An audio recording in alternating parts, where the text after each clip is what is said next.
Hi, boys and girls. So today we are going to be working on how to capitalize a title of a book and the title of a poem.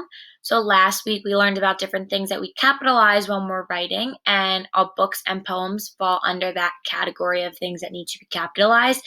But not all or words in the title need to be capitalized. So what we're going to do is we're going to review, or I'm going to introduce how you write a title of a book or a poem, what needs to be capitalized and what does not need to be capitalized.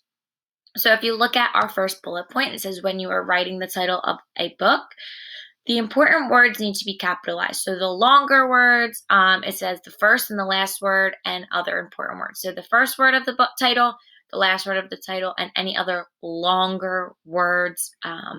Maybe if it's a name of someone, the place of someone, you're reading a book about a fairy and says the fairy who lived in the castle, fairy would be capitalized, castle would be capitalized. But then you have our second bullet point, the words that do not need to be capitalized are the smaller words. So, and, it, as, is, the. So like I said, the fairy lived in the castle. That first the would be capitalized because it's the first word, but the that comes later on in the title, you wouldn't need to capitalize that one because it is considered one of those smaller words. It's not really important to the title.